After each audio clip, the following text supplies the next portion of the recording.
오늘 말씀의 제목 다 같이 한번 읽어볼까요? 시작.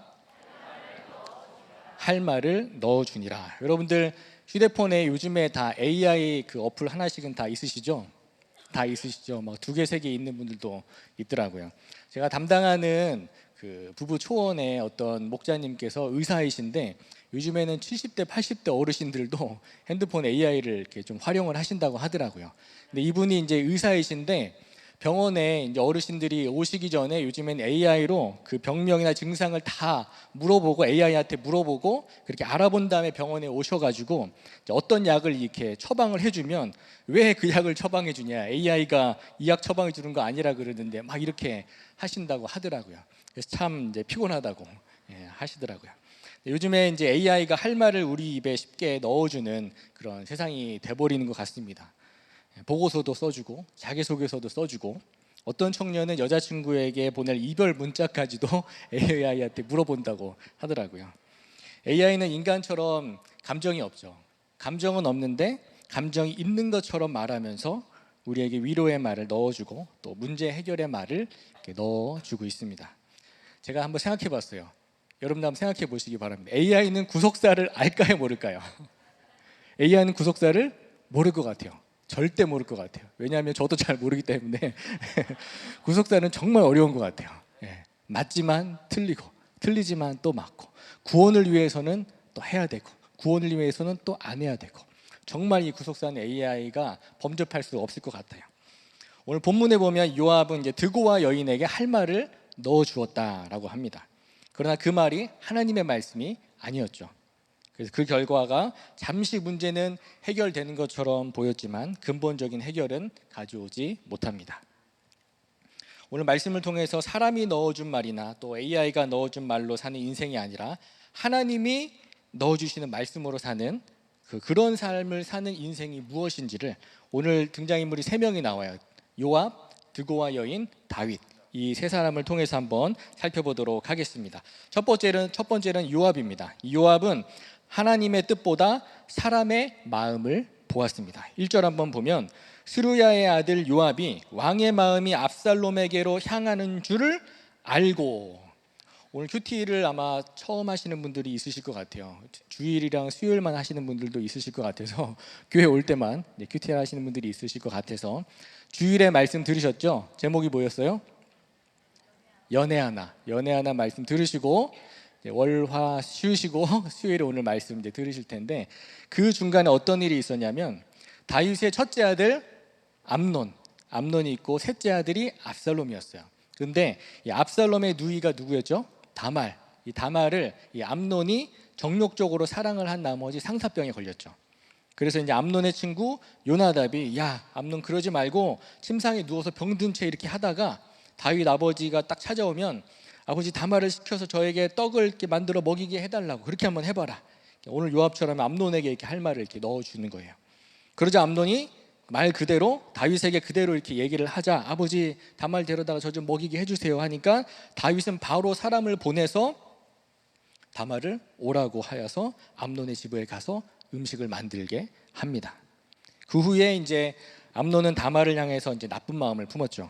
그 다음에 사람을 다 내보내고 방에 이제 다말과 함께 있을 때에 다말을 겁탈하게 됩니다.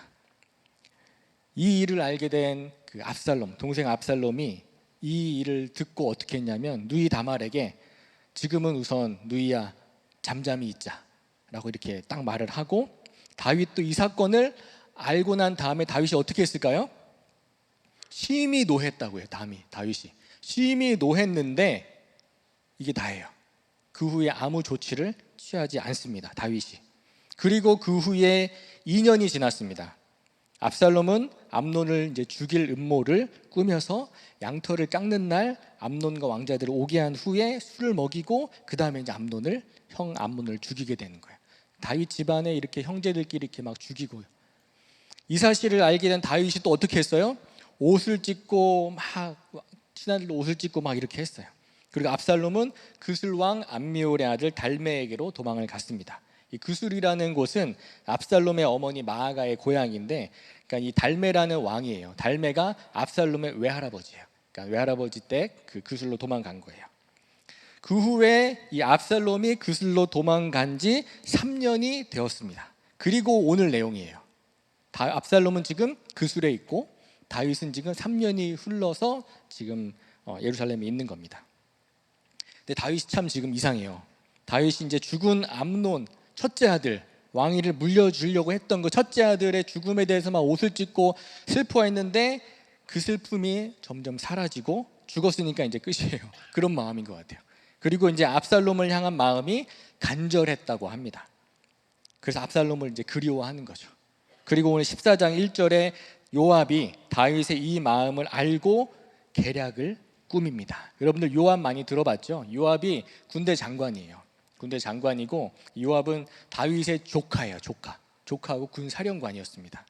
요압이 눈치가 엄청 빠르고 요압이 사무엘하 3장에 보면 아브넬 기억나시나요?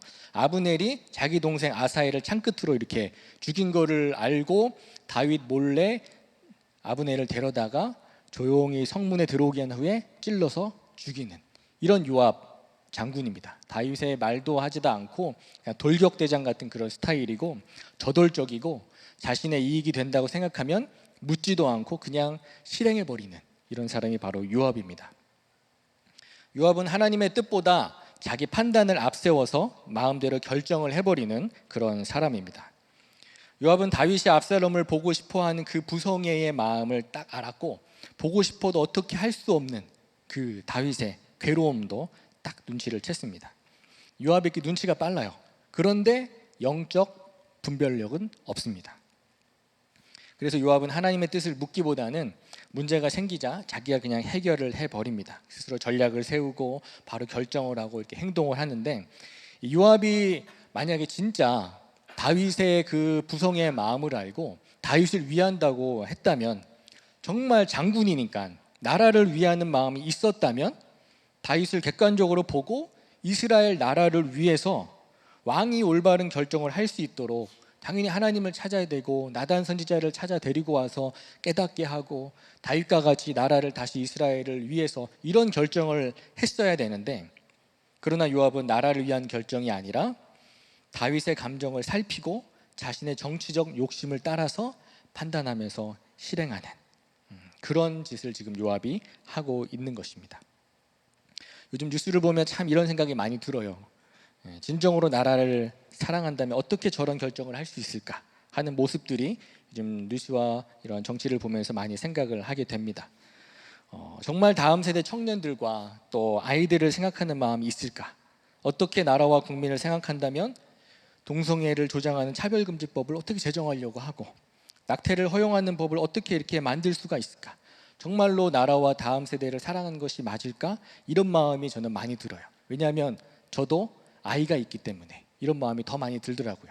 저는 10살, 7살 아들 둘만 있습니다. 엄청 예뻐요. 그냥 너무 착하고 너무 말썽도 많이 피우고 막 정수기를 연속으로 틀어놔요. 물바다가 되고 크레파스를 갖다가 벽을 대고 이렇게 한 바퀴 돌아요, 방을. 막 온 집이 그냥 색칠을 막 해놓고 뭐 난리가 나요. 집이 너무 예뻐요. 그런데 이 아이들이 저도 뭐 뉴스를 보고 하면 이 아이들이 살아갈 나라잖아요. 그리고 어떻게 보면 다음 세대, 여러분들도 다음 세대고 여러분들이 결혼하면 여러분들이 아이가 살아갈 나라. 이 나라가 다음 세대는 어떤 나라가 될까? 이 아이들이 살아갈 나라는 어떤 나라일까? 어떤 세상일까? 과연 앞으로 AI가 지금 AI 막 그러니까 AI랑 같이 큐티하는 세상이 올까? AI가 탑재된 이제 사람이 뭐 만들어지면 AI 형상의 그 로봇이 목장에 있지는 않을까? 이런 생각도 해보고 교회 안내 데스크에 AI 로봇이 안내를 서고 있지는 않을까? 이런 생각도 해보고 휘문고등학교 만약에 이 플라스틱 의자를 AI가 막 세팅해주고 카펫 깔아주고 하면 얼마나 좋겠어요, 그렇죠? 여러분들 예배 끝나고 막 세팅 해체 안 하고 AI가 착착착착 이렇게 쫙 깔아주고 얼마나 좋아요, 그렇죠? 네, 좋을 것 같아요. 근데 요압은 이런 구속사를 생각하고 나라를 생각하고 이런 결정을 하지 않았어요. 나라를 사랑하는 마음으로. 요압이 구속사를 진짜 생각을 했다면 다윗에게 욕을 먹더라도 회개하라고 나단 선지자도 막 데리고 와서 그렇게 얘기를 했겠죠. 근데 요압은 하나님으로부터의 시작이 아니라 자기의 생각으로부터 시작을 해서 행동을 하는 사람입니다. 다윗에게 왕이시여 그러면 안 됩니다 라고 이렇게 말을 해야 되는데, 진짜 충성스러운 장군이라고 하면, 신하라고 하면 그렇게 얘기를 해야 되는데 자기 마음대로 행동을 하는 것이 바로 이 요압입니다. 이것이 바로 구속사를 모르는 요압의 한계예요. 모르면 여러분 어떻게 해야 됩니까? 모르면 물어보면 돼요. 모르면 AI에게 요즘 물어보고, 모르면 사람들에게 물어보고, 모르면 여러분들 목장에 물어보고 공동체에 물어보면 돼요. 여러분들 하나님께 잘 물어보고 계시죠? 하나님께 잘 물어보고 계시죠? 취업 준비할 때 막 잘 물어보시잖아요.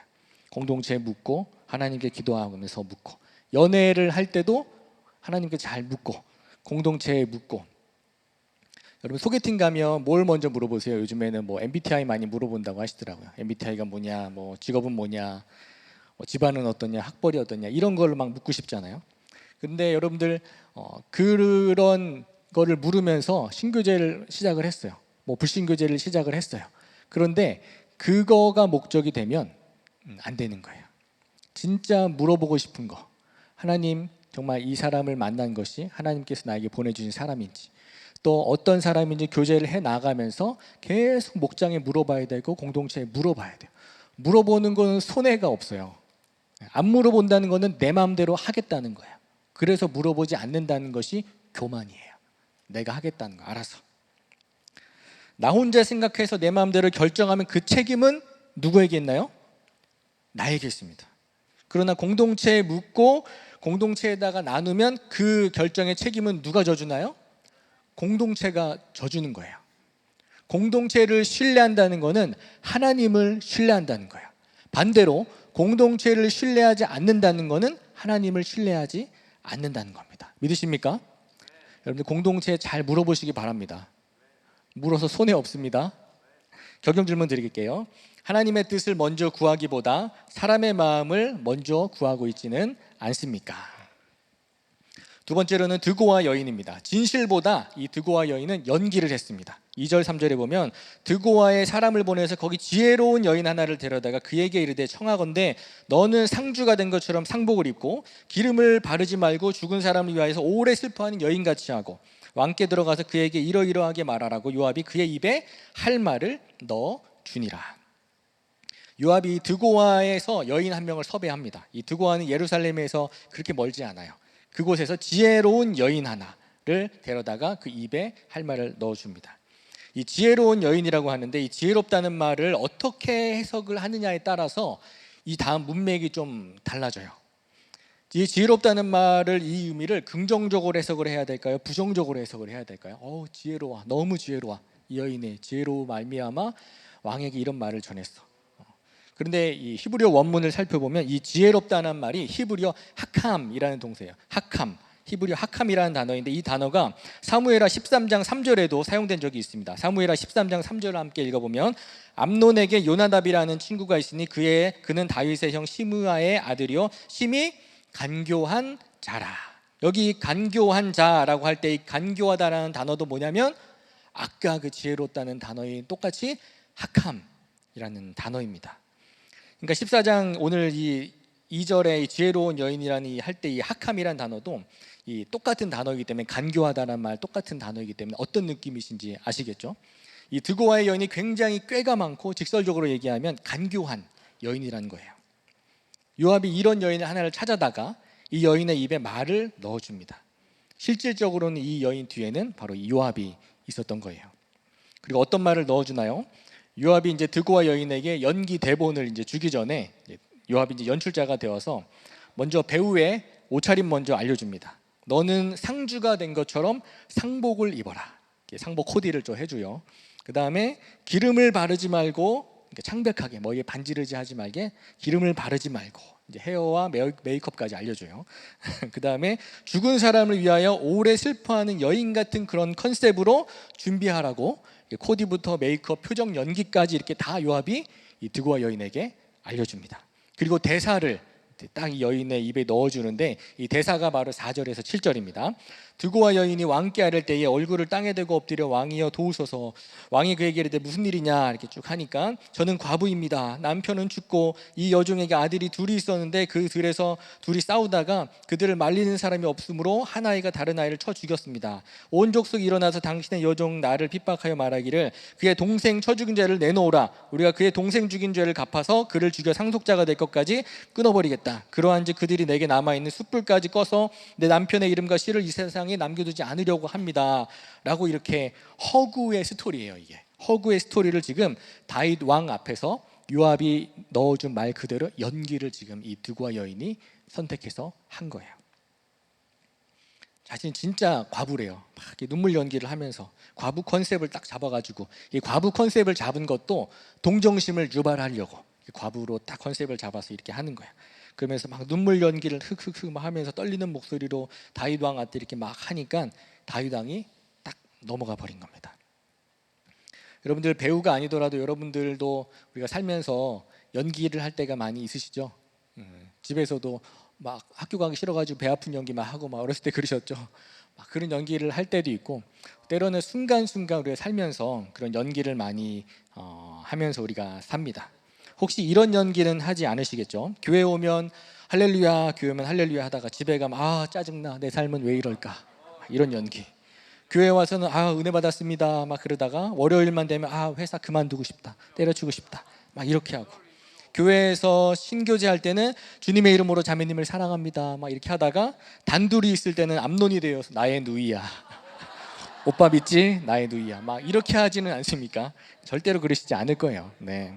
제가 청년부를 섬길 때에 이제 혼전순결 문제로 상담도 많이 이렇게 하고 또 치리를 좀 받아야 될 친구들과 상담도 이렇게 했었는데 어떤 형제를 이렇게 상담을 하는데 이렇게 얘기를 하는 거예요. 자꾸 자동차를 렌트를 한다는 거예요. 여자친구랑. 그래서 렌트를 왜 하냐, 하지 말아라. 그리고 자꾸 뒷좌석에 간다는 거예요.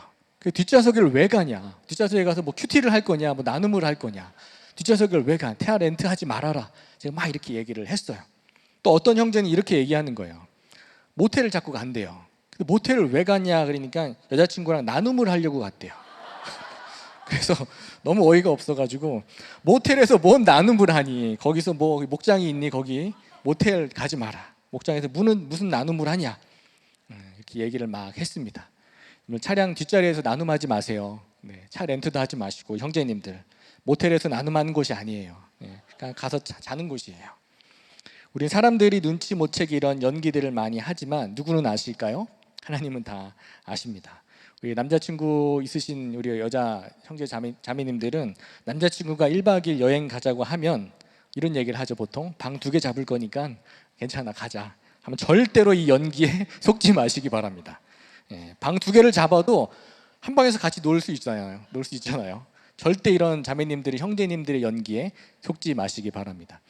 우리 형제님들에게 팁을 하나 드릴게요. 신결혼을 바로 부모님 허락을 받을 수 있는 그런 방법.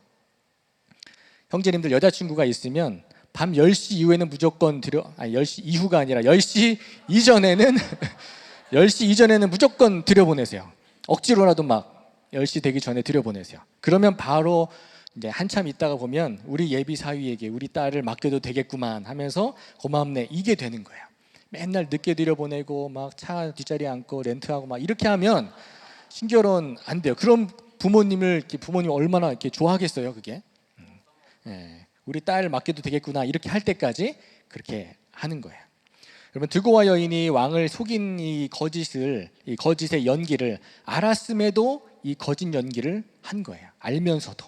그러니까 진실하지 못한 거죠. 이 드고와 여인은 요압이 가르쳐 준 대로 한 나라의 왕 앞에서 거짓 연기를 알면서도 이렇게 한 겁니다.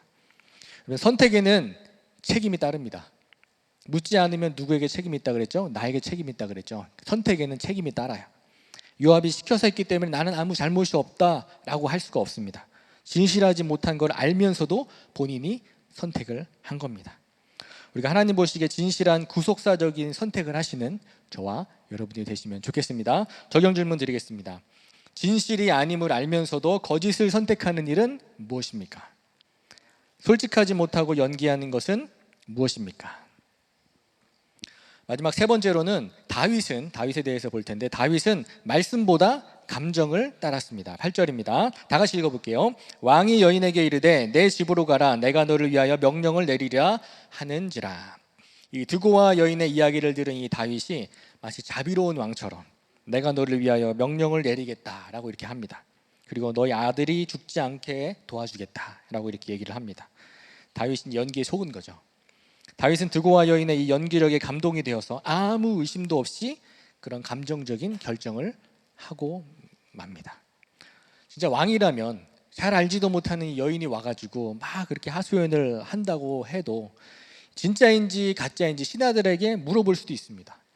신하들에게 시켜서 확인을 시켜보든지, 아니면 장관들과 뭐 회의를 하든지 물어본다든지. 하나님을 믿는 사람이니까 당연히 하나님께 물어볼 수도 있고 말씀에 물어볼 수도 있는데, 그냥 감정에 이끌려서 쉽게 명령을 내려버립니다. 다윗이 참 여자에 약한 것 같아요. 감정이 이렇게 내 도와줄게, 너무 딱하구나, 막 이렇게. 불쌍한 사람이니까, 또 착하고 안쓰러우니까 또 믿음이 좋아 보이고 도와줘야 하니까, 그렇게 약자니까 다 용서가 되고 도와줘야 되고 이런 건 아닙니다. 원칙과 질서를 어기면 안 되는 거예요. 인간적인 감정만 가지고 그렇게 결정을 하면 안 된다는 겁니다. 원칙과 질서가 있습니다. 다윗과 압살롬의 이 문제는 단순히 가족 문제가 아니에요. 죄의 문제이고 회개의 문제이고 공의의 문제입니다. 그리고 더 나아가서 이스라엘 나라의 문제예요. 요압은 나라도 생각하지 않았고 다윗도 나라를 생각하지 않았고 자기 그 감정만 지금 생각을 한 겁니다. 근데 다윗은 회개가 아니라 그리움 때문에 그렇게 움직였었고, 감정 때문에 그렇게 결정을 한 것이 바로 이 다윗의 모습입니다. 다윗의 모습을 지난 주일 말씀도 생각하면서 우리가 계속 다윗에 대해서 묵상을 하고 있잖아요. 저도 다윗에 대해서 계속 묵상을 하면서 생각나는 분이 한 분 딱 계셨어요. 다윗을 묵상하면서 저희 아버지가 많이 생각이 났어요. 저희 아버지는 목사님이셨거든요. 목사님이셨는데 교회를 개척하셔서 열심히 목회를 잘 하셨어요.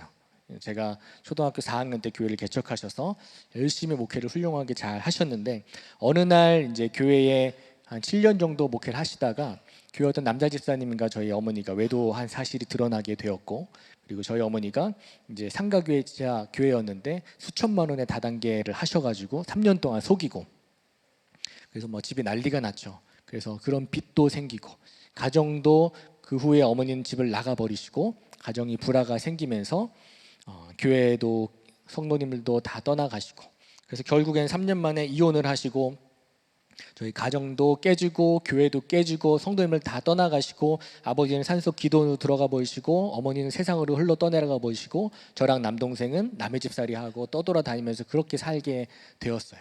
그러니까 얼마나 제일 먼저 미운 사람은 어머니가 가해자기 때문에, 그 다음에 미운 분은 하나님. 왜 우리 아버지를 목회자 만드셔가지고 이렇게 하시고, 그러려면 왜 목회자를 만드셨냐, 막 이렇게 하나님께 원망을 많이 했었고 그렇게 따졌습니다. 그러다가 이제 아버지도 또 이제 너무 미운 거예요. 아버지를 객관적으로 보게 되니까 너무 무능력하게 보이고 또 권위적이기만 하시고 목회밖에 모르셨기 때문에 어머니가 너무 숨막혀 하셨었거든요. 그런데 그 아버지 너무 이제 미웠고, 그래서 아버지랑 엄청 많이 제가 대적을 하면서 많이 싸웠습니다. 모든 문제의 근원은 어머니지만 아버지도 책임이 있고, 그래서 많이 이렇게 싸웠고, 차라리 그냥 이혼을 하라라고 막 그렇게까지도 제가 옛날에 얘기를 했었거든요. 근데 저희 아버지가 그 산속 기도원으로 들어가신 다음에 그 속에서 그 수치를 많이 당하셨어요. 왜 수치를 당하셨냐면, 저희 아버지가 결혼을 했던 그 기도원이셨거든요. 그 기도원의 축복을 받고 사람들의 막 축하를 받던 그 기도원에 이혼하고 목회 망하고 다 떠나고 그 모습 그대로 그냥 거기서 계신다는 것 자체가 수치를 당하는 그 곳이었더라고요. 근데 그곳에서 저희 아버지가 거진 10년 가까이 말씀으로 회복하시고 살아내시면서 10년 만에 강단에서 하시는 말씀이 뭐였냐면, 내가 내 목회 성공 때문에 자녀들을 힘들게 했고 아내를 힘들게 했고 성도들을 힘들게 했다라는 것을 회개하시면서 눈물로 회개하시는 모습을 제가 10년 만에 딱 보게 된 거예요. 제가 그 모습을 보고 저도 많이 방황하고 목사가 안 되려고 그랬는데, 아버지의 그 모습 보고 제가 하나님께로 다시 돌아오는 계기가 되었습니다. 그리고 어머니도 제가 남동생이랑 옥탑방에서 자취를 하고 있는데 거기에 찾아오셔서 어머니가 그때 막 세상으로 막 술 담배하고 막 그러셨거든요. 사모님이셨던 어머니가 막 그런 모습을 보이니까 얼마나 정죄가 돼요. 근데 그 어머니가 저랑 남동생한테 와서 이제 무릎을 꿇고 사과를 하시는 거예요. 내가 너희한테 상처 준 거밖에 없다.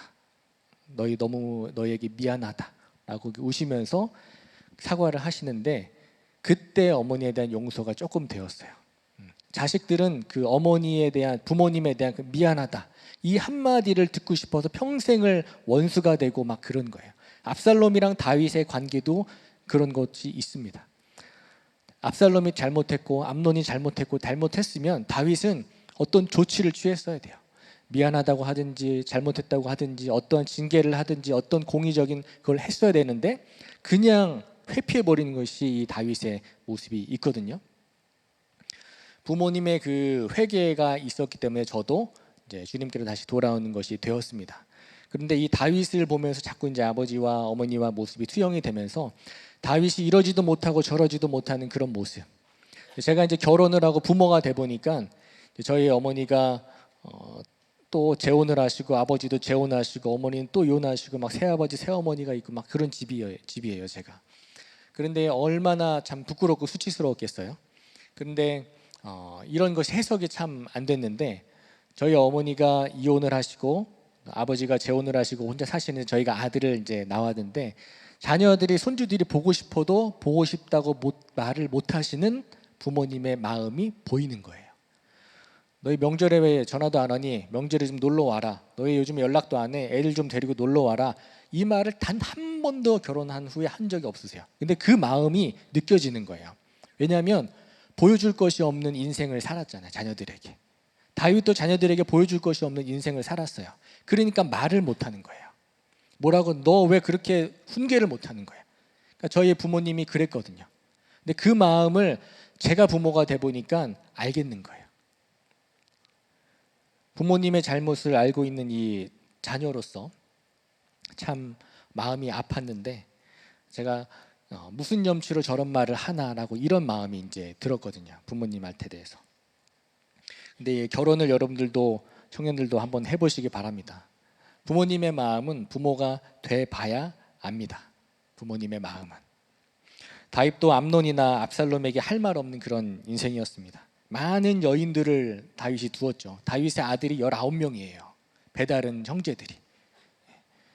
그런데 이 다윗의 이런 것들을 자녀들이 다 봤을 거 아니에요. 근데 암논이 다말을 범할 때도 다윗이 다말을 암논에게 들어가라고 명령했기 때문에 자기가 허용했기 때문에 아무 말도 못하는 것이고 압살롬이 암논을 죽여도 말을 못하고 압살롬이 그슬로 떠났는데도 오라고 하지도 지금 못하고 있는 이 다윗의 모습이에요. 자기의 잘못으로 다말도 그런 일을 당하고 암논도 죽게 되는 일을 만들었기 때문에 압살롬을 처벌도 하지 못하고 그런 것이 다윗의 모습입니다. 그렇다고 우리가 어쩔 수 없기 때문에 그럴 수밖에 없었다라고 이렇게 면죄부를 줄 수는 없습니다. 잘못된 일에는 즉시 회개를 해야 되고 늦더라도 후회라도 하나님 앞에 무릎을 꿇고 드러내는 회개의 자리로 나가야 되는 줄로 믿습니다. 담임 목사님께서 인간 최고의 감정은 뭐라고 하셨죠? 회개라고 하셨어요. 인간의 최고의 감정은 회개라고 하셨어요. 여러분들 감동과 회개는 다릅니다. 감동과 회개는 달라요. 눈물과 변화는 다릅니다. 감동스러웠다고 은혜 받은 것이 아니에요. 눈물을 흘렸다고 회개한 것이 아니에요. 회개는 다시 그 길을 가지 않겠다고 유턴하는 것이 바로 회개입니다. 회개한 사람은 이전과 다른 삶에 변화가 있는 것이 회개예요. 내 생각과 방법으로 다 그냥 내 마음대로 다 결정을 해버리고 내가 생각하는 해결책으로 문제를 해결하려고 하는 것이 아니라 하나님의 뜻이 무엇인지를 먼저 구하고 날마다 우리가 말씀 보고 큐티하면서 공동체에 물어가는 것이 바로 이 변화된 삶이 진정으로 하나님께 회개한 사람의 모습인 줄로 믿습니다. 여러분들 큐티 정말로 소홀히 하지 마시기 바랍니다. 급할 때는 또 큐티 찾아요. 급할 때는 또 하나님께 막 와서 물어요. 그런데 이 정도는 내가 알아서 결정할 수 있지 할 때는 그냥 내 마음대로 해버려요. 그러다가 또 뭔가 잘 안 되면 또 하나님께 찾아요. 그렇게라도 하나님 찾는 거 감사해요. 감사하지만 먼저 하나님께 묻는 훈련을 하시는 저와 여러분들이 되었으면 좋겠습니다. 여러분들 입술에 정말 하나님의 말씀이 끊이지 않아야 됩니다. 그래야지만 우리가 무슨 일을 당하더라도 바로 말씀이 생각나는 거예요. 바로 하나님을 찾을 수 있는 거고 말씀이 생각나는 거고. 그래서 수요일 주일만 말씀 듣지 마시고 큐티하지 마시고 매일매일 큐티는 반복이고 습관입니다. 저도 아이들과 아침마다 큐티를 하는데 솔직히 제가 열심히 하는 건 아니고 저희 아내가 열심히 시켜요. 학교 늦으면 신발 신는 그 앞에서라도 제목이라도 읽고 가게 하고 막 그렇게 열심히 해요. 이제 요즘에는 이제 저희가 좀 컸다고 뭐 내가 뭐 하는 것은 무엇입니까? 그러면 저희 아이가 없음. 뭘 이렇게 했습니까? 네, 이렇게 해요. 근데 글 쓰는 게 어디예요? 또 쓰는 게.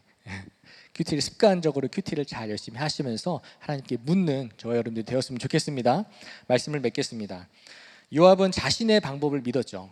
자신의 방법을 믿었고 드고와 여인은 어떻게 했나요? 진실이 아니라 연기를 선택했습니다. 그리고 다윗은 자기 감정대로 그냥 결정을 해버렸습니다.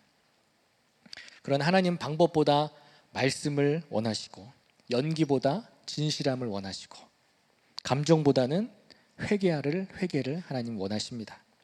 암논이 누이를 강간하고 또 압살롬이 형을 죽이고 아버지 다윗은 자녀에게 뭐라고 하지도 못하고 가족 간의 이런 문제들이 정말로 비극인 것 같죠.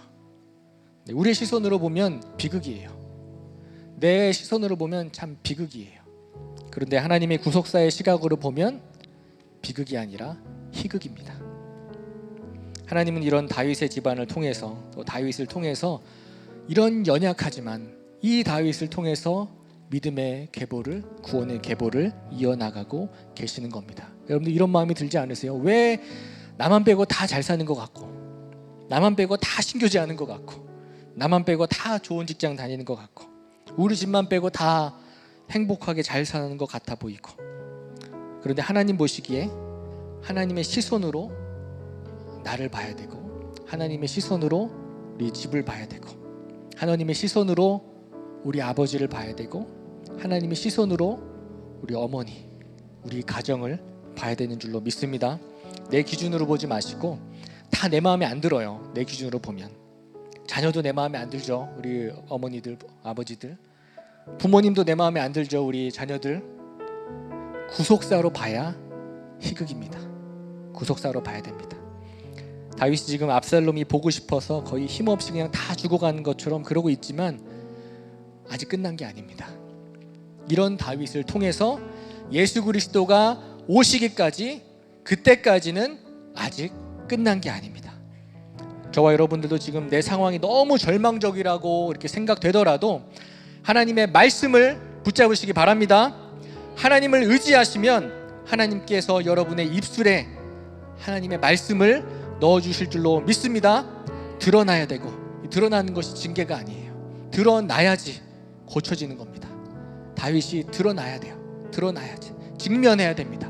회피하지 마시고 드러내고 하나님의 빛으로 나아가시는 저와 여러분들이 되었으면 좋겠습니다. 우리 함께 찬양하고 기도하겠습니다. 하나님의 빛 앞에서 그 투명한 빛 앞에서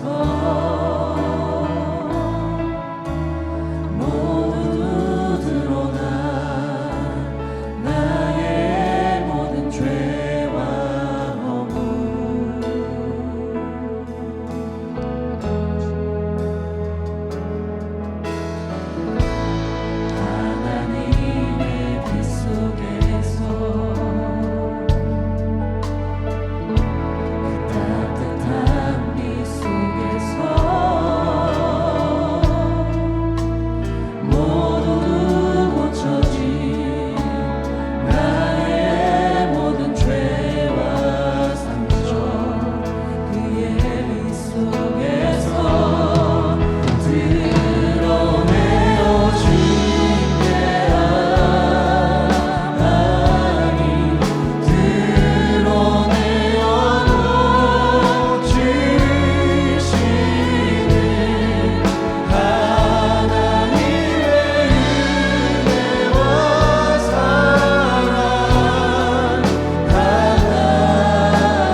우리가 기도하겠습니다.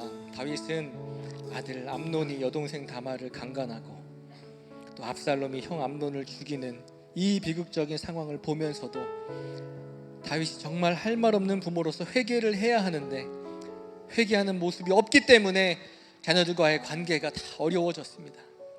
부모인 다윗도 잘못이지만 부모만 문제가 아니라 나 또한 하나님 앞에 죄인임을 우리가 깨닫고 회개해야 되는 줄로 믿습니다.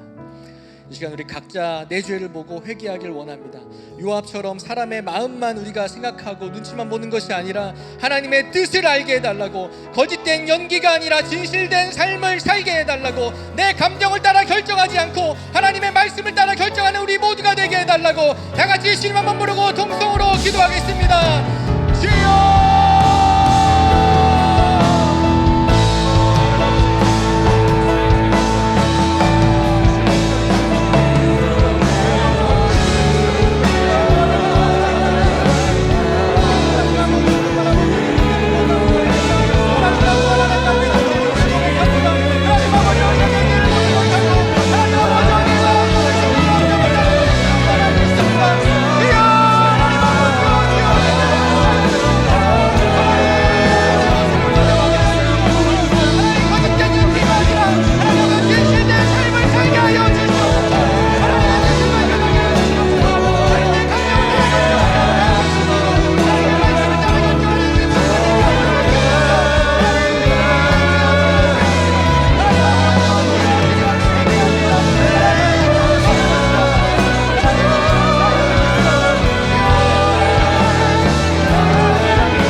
공동체에서 우리가 말씀을 들으면서도 말씀을 의지하지 못하고, 공동체에 묻지도 않고 내가 원하는 대로 결정하고 판단하고 정죄는 또 죄를 또 이렇게 너무나 많이 하는 우리의 모습이 있습니다. 이 시간 하나님 앞에 나와서 함께 회개하며 기도합시다. 이 시간 앞으로 나와서 함께 기도할 때에 하나님 다윗의 가정처럼 부모님과의 관계가 어려운 분들, 또 자녀와의 관계가 어려운 분들, 직장에서의 관계가 어렵고 또 모든 관계 가운데 어려움 가운데 있는 분들, 이 시간 함께 나와서 함께 기도하겠습니다. 목사님들은 나와서 안수 기도해 주시고 이 시간 함께 나오시겠습니다. 관계가 주님 너무나 어렵습니다. 하나님 자꾸 정죄가 됩니다. 나를 너무나 힘들게 하는 모든 관계 속에서 주님 내 모습을 보게 하여 주시옵소서. 내 죄를 보는 것이 주님 너무나 힘이 듭니다. 너무나 억울합니다. 나만 손해보는 것 같습니다. 주님, 복수하고 싶은 마음도 자꾸 듭니다. 주님, 최고의 복수는 용서인 걸 아는데 용서가 너무나 안 됩니다. 주님, 저의 이런 연약한 모습을 주님 불쌍히 여겨 주시옵소서. 부모님이 용서가 안 됩니다. 우리 자녀가 용서가 안 됩니다. 용서해야 되는데 용서가 너무 안 되는 나의 연약함을 주님 용서하여 주시옵소서. 주님, 예수님께서 나의 죄를 위하여 십자가에 돌아가셨던 것처럼 그 용서의 은혜가 제 마음 가득 주님 임하게 하여 주시옵소서. 주님, 갈등이 그치게 하여 주시옵시고 관계가 회복되게 하여 주시옵소서. 주님, 이 시간 관계가 깨어진 가정들마다 화해와 사랑을 주님 회복시켜 주시옵소서. 상처와 분노 대신 용서와 사랑이 임하게 해달라고 주님 회복시켜 주시옵소서. 주님 회복시켜 주시옵소서. 다같이 주님만 부르고 동성으로 기도하겠습니다. 주여,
회개했다면 이 시간 결단합시다. 주님, 이제는 내 뜻대로 살지 않겠습니다. 주님, 내 생각대로 결정하지 않겠습니다. 말씀에 묻겠습니다. 공동체에 묻고 결정하겠습니다. 주님, 이제는 모든 중독들을 끊겠습니다. 하나님보다 더 사랑하는 것들을 주님 끊겠습니다. 이 시간 함께 결단하면 좋겠습니다. 암논과 같은 정욕들이 주님 끊어지게 하여 주시옵소서. 부모님께 용서를 구하겠습니다. 자녀에게 용서를 구하겠습니다. 주님, 제가 먼저 최고의 용서를 하겠습니다. 당신이 나보다 옳다는 고백을 주님 우리 입에 주님 넣어 주시옵소서. 주님, 당신이 나보다 옳다는 고백이 그 고백이 내 입에 있게 하여 주시옵소서. 주님, 말씀을 우리 입에 넣어 주시옵소서. 주님, 말씀을 우리 입에 넣어 주시옵소서. 이 시간 주님 앞에 두 손 높이 들고 결단하며 동서로 기도하겠습니다.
이 시간 우리 정말 나라를 위해서 간절히 기도하겠습니다. 요압은 나라를 생각하지 않았습니다. 나라를 생각하고 다윗을 진정으로 생각했다면 그런 결정을 하지 않았을 것입니다. 요압은 왕을 생각하지 않았고 정치적 욕심을 따라서 자기 생각대로 욕심을 따라 이익을 따라 그렇게 판단하고 결정했습니다. 주님, 이 나라가 너무나 어지럽습니다. 주님, 나라의 위정자들이 진정으로 나라를 사랑한다면 어떻게 그런 결정을 할 수 있겠습니까? 정말 이 대한민국을 사랑하는 것인지, 정말 국민들을 사랑한다면 어떻게 다음 세대 청년들과 이 아이들을 생각한다면 어떻게 동성애를 조장하는 그 법을 만들려고 하고, 어떻게 다음 세대를 사랑한다면 낙태를 허용하는 법을 만들어서 만삭이 가까운 대학까지 죽이려고 하는 이런 법을 만들려고 하겠습니까? 주님, 주님, 이 대한민국을 주님 불쌍히 여겨주시옵소서.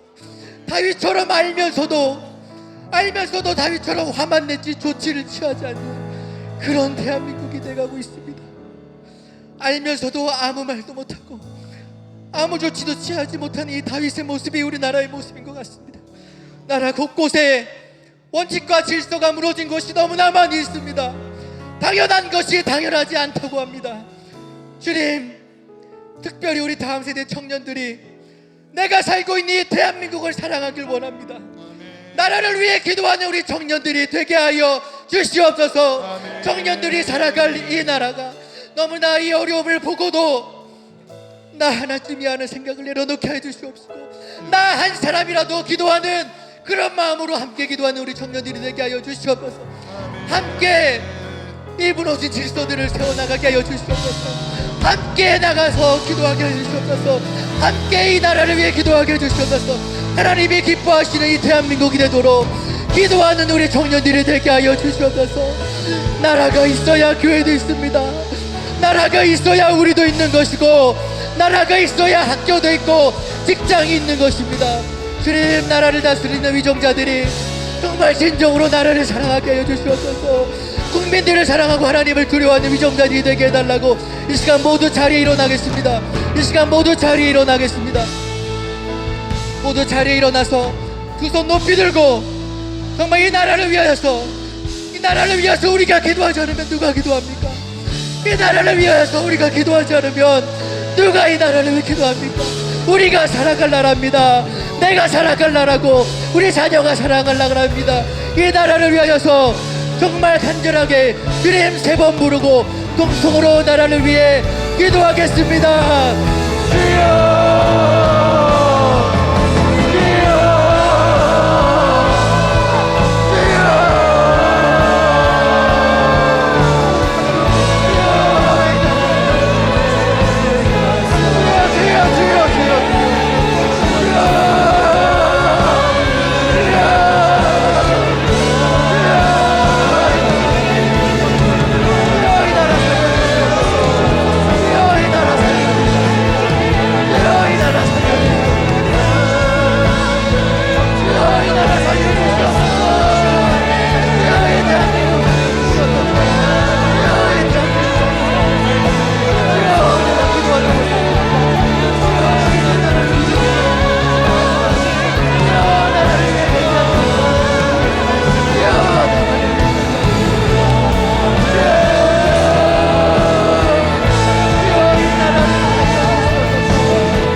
하나님, 주여, 요압과 드고와 여인같이 하나님의 뜻보다 사람의 마음만을 신경 쓰면서 내 욕심만을 채우고 살았습니다. 주님, 거짓을 넣어주고 거짓으로 연기하는 모습이 있었음을 주님 용서하여 주시옵소서.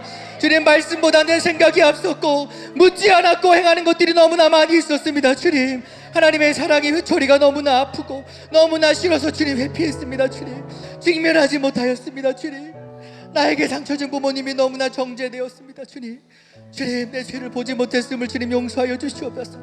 다윗처럼 자녀의 문제를 직면하지 못하였고 회피하는 것이 문제가 아니라 문제가 있을 때에 먼저 하나님께 묻는 우리가 되게 하여 주시옵소서. 말씀에 묻게 하여 주시옵시고 공동체에 묻게 하여 주시옵시고 문제를 해석하며 사는 우리 모두가 되게 하여 주시옵소서. 문제가 있는데도 문제를 못 본 채 하지 않게 하여 주시옵소서.